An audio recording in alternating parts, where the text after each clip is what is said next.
In the past few months, we have seen three indie filmmakers successfully debut their feature films and making tens of millions, if not hundreds of millions of dollars back. Iron Lung, independently produced by Markiplier, with a budget of only $3 million and making over $50 million in the box office. The Backrooms, directed and created by Kane Parson, was picked up by A24 with a budget of $10 million. Now has made over $220 million in the box office. An Obsession by Kari Barker, with a budget of less than $1 million, only $750,000, has made over $230 million in the box office. That's approximately 306 times more money. I just want to quickly add that every time I try to edit this, the box office numbers for both Obsession and The Backrooms seem to be going up, so these numbers aren't exactly accurate. It's more than that. All these creators have been recognized through social media rather than the traditional Hollywood route. I believe these are signs that modern cinema is changing for the better. We're getting hope for indie filmmaking, that creating your first feature film is easier and more likely to succeed. More opportunities for younger indie directors to be picked up by production companies and given the opportunity to make their feature film they've dreamed about. None of these small creators risked a big budget and still proved they were amazing filmmakers and worth given the opportunity, instead of going through Hollywood. Taking advantage of social media as a platform to get noticed and gain popularity has proven to work. I'm not the biggest fan of social media in general because I know how addictive it is and it's common to spread a lot of hatred, but this is one of the few things that I'm actually glad social media has done. Creating a space that is easier for creatives to be noticed and not some extremely gatekeepy underground process. I'm a little surprised with how long it has taken for social media to pick up speed as a way to be recognized as a filmmaker. I mean, we have already seen this has been happening for years with the music and gaming industry. TikTok and other short-form content is a huge platform for music discovery, and there's been a lot of indie-developed games that have outshined big productions with their player base. We just haven't really seen a way to translate this into the film industry. That being said, I don't think the main highlight of these movie successes should be that we should give funding to those with large social media followings.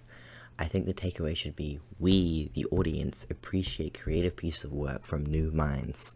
I think there's plenty of filmmakers who are really good but just aren't given the opportunity. Of course, I'm not saying let's just give $1 million to everyone. I just don't think someone should need to already be famous to qualify to create an amazing piece of media. If they have a portfolio of amazing short films as proof, I think they deserve the same opportunity as the guy with 1 million followers.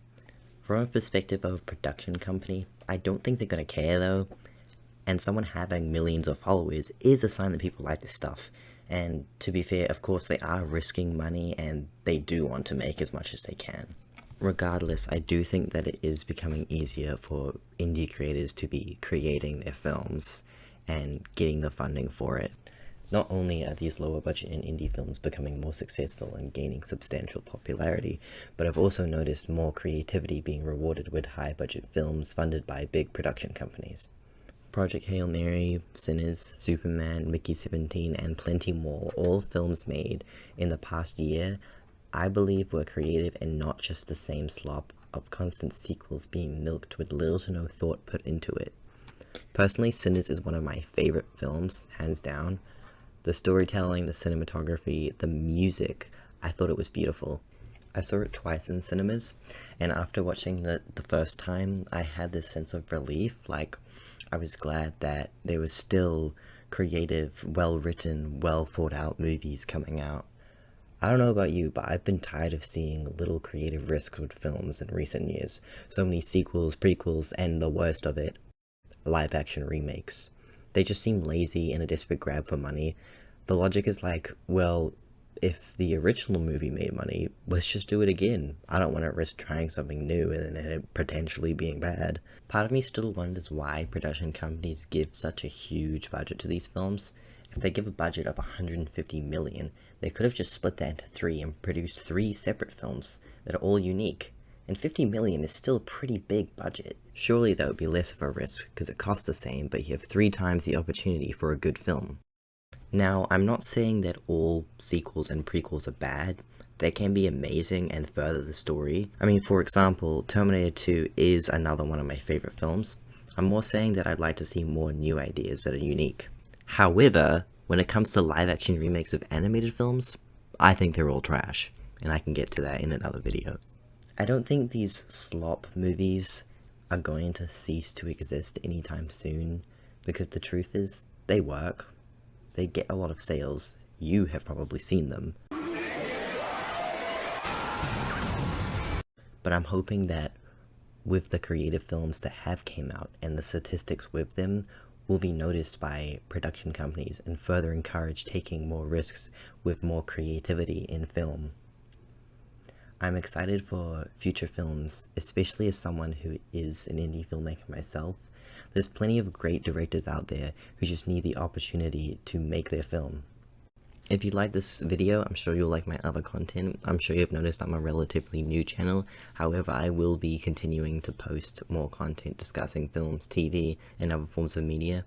I encourage you to subscribe so you'll know when I post those. Anyways, thank you for watching all the way through my video. I hope to see you again.